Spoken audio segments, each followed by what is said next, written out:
सभी किसान भाइयों का स्वागत है एक और नई वीडियो में। तो किसान भाइयों, आपको मैं आज इस वीडियो में बताऊंगा कि गर्मी में टमाटर की खेती में लगने वाले सबसे भयंकर 5 खतरनाक रोग, 5 ऐसे रोगों के बारे में मैं बताऊंगा किसान भाइयों, जो कि गर्मी के टमाटर में लगते ही लगते हैं और हमारी खेती को बहुत ही ज़्यादा प्रभावित करते हैं और बहुत सी किसान भाइयों की खेती बिल्कुल ही तबाह कर देते हैं। तो उसके बारे में मैं आपको A to Z जानकारी दूंगा और किस प्रकार आपको उनका प्रबंध करना है, कौन सी स्प्रे का प्रयोग करना है जो उनका इलाज आसानी से हो सके, उनके बारे में मैं आपको अच्छे से जानकारी दूंगा। तो अगर आपको ये वीडियो अच्छी लगे, बढ़िया लगे तो लाइक करना, वीडियो को कमेंट करना और चैनल को सब्सक्राइब जरूर करना। ठीक है किसान भाई, तो चलिए वीडियो को शुरू करते हैं।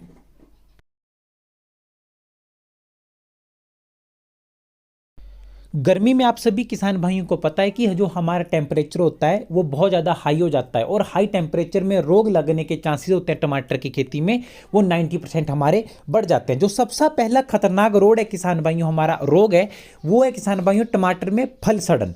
जो हमारा टमाटर के आपको पता है फल सड़ने स्टार्ट हो जाते हैं, नीचे की तरफ से काले काले धब्बे जैसे पड़ जाते हैं और उसके बाद हमारा पूरा फल खराब हो जाता है। या जब फल पकने भी लगते हैं तो आधा फल हमारा नीचे से ब्लैक होता है और ऊपर हमारा फल पक जाता है और छोटा साइज ही रह जाता है, टमाटर का साइज भी नहीं बन पाता है। ये बहुत ज़्यादा दिक्कत आती है हमारे हाई टेम्परेचर में। जो इसका कारण है लगने का किसान भाइयों, वो होता है जब हमारा टेम्परेचर काफ़ी ज़्यादा हाई हो जाता है तो उस कारण ये रोग हमारा लगता है। या मिट्टी में हम नमीपन की मात्रा को ज्यादा कर देते हैं। अब बहुत से किसान भाई सोचेंगे कि हाई टेम्परेचर में नमीपन का होना बहुत ही ज्यादा जरूरी होता है, लेकिन ऐसा नहीं है किसान भाई। जब हाई टेम्परेचर हो जाता है और हम ज्यादा पानी की मात्रा को पौधों को देते हैं तो उससे जो पौधे की पोषक तत्व ग्रहण करने की क्षमता होती है जड़ों की, वो कम हो जाती है और उतने पोषक तत्व हमारा पौधा नहीं ले पाता है जितने उसे चाहिए होते हैं, और जिस कारण हमारे पौधों में जो पोषक तत्व नहीं जा पाते और आधा फल हमारा सड़ना स्टार्ट हो जाता है। और दूसरा जो मेन कारण होता है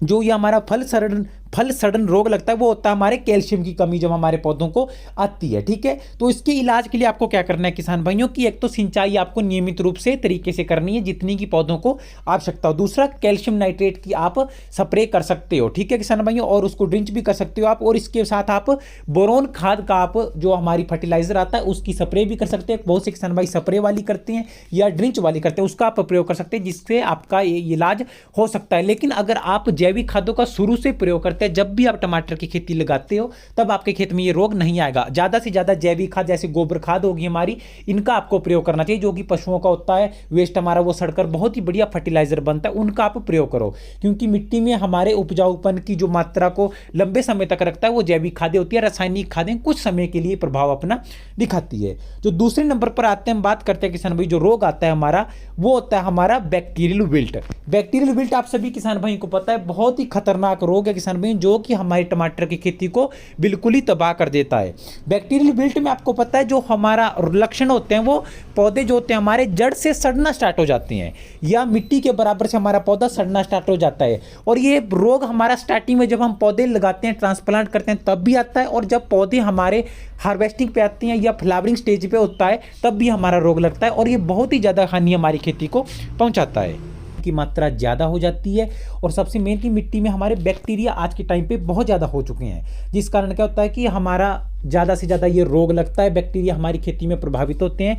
क्योंकि अगर मैं आपको एक सिंपली तरीके से बताऊं किसान भाइयों कि आज के टाइम पे आपको पता है जो भी किसान भाई सभी रासायनिक खादों के ऊपर डिपेंड है, और जितने ज़्यादा हम रासायनिक खादों का प्रयोग कर रहे हैं उससे जो भी मिट्टी में हमारे पोषक तत्व होते हैं, प्राकृतिक पोषक तत्व होते हैं, गुड बैक्टीरिया होते हैं, वो मर जाते हैं, और जो हानिकारक बैक्टीरिया या ऐसे जीवाणु होते हैं वो हमारी खेती को बहुत ज़्यादा प्रभावित करते हैं। ठीक है, तो आपको मैं एक इलाज बताता हूँ किसान भाइयों, जो बैक्टीरियल विल्ट के लिए मैं खुद प्रयोग करता हूँ किसान भाइयों। सिजेंटा की हमारी फोलियो गोल्ड आती है तो वो फंगीसाइड, लेकिन किसान भाई उसका रिजल्ट आपको देखने को बहुत बढ़िया मिलेगा। जब भी आपके खेत में मान के चलो बैक्टीरियल विल्ट का कुछ पौधे शिकार होना स्टार्ट हो जाते हैं तो उन पौधों को आपको उखाड़ कर कहीं फेंक देना है, बाकी आपको फोलियो गोल्ड स्प्रे जो होती है मेडिसिन, उसको आपको सब पौधों की जड़ों में ड्रिंच कर देना और आपके बैक्टीरियल विल्ट का रोग हमारा रुक जाएगा। ठीक है, इसका आप इलाज आसानी से कर सकते हैं, क्योंकि बैक्टीरियल विल्ट में पौधे जब खराब हो जाते हैं, चाहे फलों से हमारा पूरा पौधा भरा हो वो खराब हो जाएगा, बीच में से पौधा होता है वो खोखला बन जाएगा, पौधा रहेगा हरा कुछ दिनों के लिए लेकिन धीरे धीरे मुरझाना स्टार्ट हो जाएगा। ठीक है, तो उसके लिए आप फोलियो गोल्ड का प्रयोग करो, बढ़िया आपको रिजल्ट इसके देखने को मिलेंगे। तो तीसरे नंबर पर बात करते हैं किसान भाई, जो गर्मी में सबसे ज्यादा रोग लगता है वो होता है अगेती झुलसा।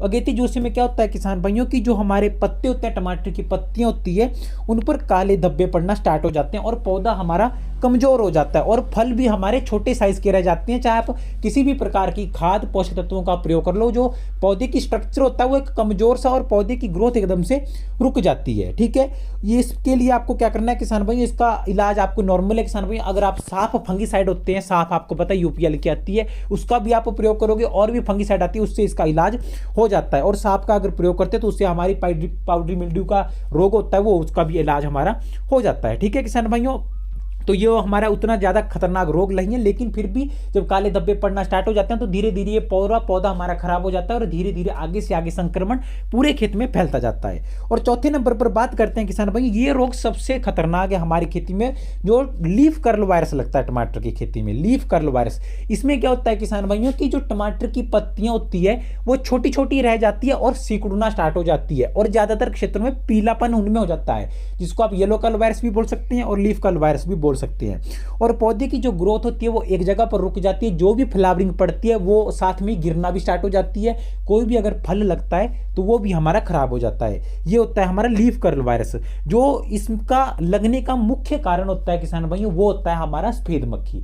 अब बहुत से किसान भाई हो सकता है मेरी वीडियो से एग्री ना करें या मेरी वीडियो को उनको अच्छी ना लगे, तो किसान भाई अगर जिनको भी वीडियो अच्छी लग रही है या आपको लग रहा है मैंने सही बताया, तो वीडियो को लाइक जरूर करना और कमेंट करके अपने किसान भाइयों के साथ शेयर वीडियो को जरूर करना। तो जो व्हाइट मक्खी होती है किसान भाइयों, उसके वायरस की वजह से हमारा ये रोग फैलता है, जिसकी वजह से हमारे पौधे इकट्ठे हो जाते हैं और पौधे हमारे खराब हो जाते हैं। तो इसकी प्रयोग के लिए अगर आप नियमित रूप से गर्मियों में, आपको पता है हाई टेम्परेचर में किसी भी आप स्प्रे का प्रयोग करते हैं तो उनका असर 3-4 दिन के ज्यादा हमारा असर नहीं रहता है। उनका जो प्रभाव होता है केमिकल होता है वो धूप के टेम्परेचर के कारण खत्म हो जाता है। तो इसके लिए आप नॉर्मल एक्तारा होगी मक्खी की स्प्रे, उसका प्रयोग कर सकते हैं। शिवालिक कंपनी की कंट्रोल आती है उसका प्रयोग कर सकते हैं और अलिका आती है उसका भी प्रयोग कर सकते हैं। अलिका भी इसके लिए बेस्ट है, उसके रिजल्ट भी आपको बढ़िया देखने को मिलेंगे, क्योंकि व्हाइट मक्खी जब एक बार पौधों को खराब कर देती है तो वो हमारी खेती काफी ज्यादा प्रभावित हो जाती है। लेकिन एक बात मैं आप सभी किसान भाइयों को बताना चाहूंगा कि जब आपके मान के चलो लीफ कर्ल वायरस लग चुका है, पत्तियां बारीक बारीक सी होकर सिकुड़ना स्टार्ट हो जाती है, जब भी आप स्प्रे करो तो पहले पत्तियों को उनको थोड़ा थोड़ा काटिए, उसके बाद आप स्प्रे करो,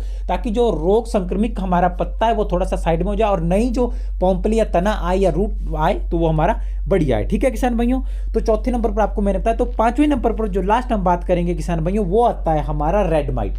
आप सभी को पता है लाल मकड़ी जिनको हम बोलते हैं, लाल मकड़ियां किसान भैया इतना ज्यादा खतरनाक रोग है कि वो धीरे धीरे फैलता है। शुरू में उसका पता नहीं लगता है, वो पत्तों के नीचे की साइड से लगना स्टार्ट हो जाता है। व्हाइट से पहले उसके छोटे छोटे अंडे होते हैं, छोटे छोटे व्हाइट्स के, फिर वो रेड बनते हैं, धीरे धीरे वो पूरे खेत में जाले जाले बन जाते हैं और संक्रमण करते रहते हैं। वो पौधे की कोशिकाओं को चूसते रहते हैं, पौधे में जो भी पोषक तत्व हम डालते हैं वो पौधा ग्रहण करता है, उनको वो चूस लेते हैं और पौधे में हमारी ग्रोथ रुक जाती है, फ्लावरिंग गिरना स्टार्ट हो जाती है, पौधे की ग्रोथ एक जगह पे रह जाती है, किसी भी प्रकार का कोई फर्क हमें देखने को नहीं पड़ता है। पत्तों में जो भी हरियाली पड़ती है धीरे धीरे पीले होकर पत्ते हमारे गिरना स्टार्ट हो जाती है। ठीक है, और जो लगने का कारण होता है वो भी हाई टेम्परेचर ही हमारा होता है, या गर्म हवा जब चलना स्टार्ट हो जाती है तब उस कारण ये हमारे रेड माइट का जो प्रकोप होता है वो बढ़ता है। तो इसके इलाज के लिए आपको क्या करना है किसान भाई, आपको मैंने पहले भी बताया है, बायर कंपनी की ओबेरोन आती है, उसका ओबेरोन के आपको बढ़िया रिजल्ट देखने को मिलेंगे, उससे हमारा माइट भी कंट्रोल हो जाता है और किसी भी प्रकार की फ्लावरिंग में भी कोई फर्क नहीं पड़ता है। ठीक है, तो हाई टेम्परेचर में आपको इन बातों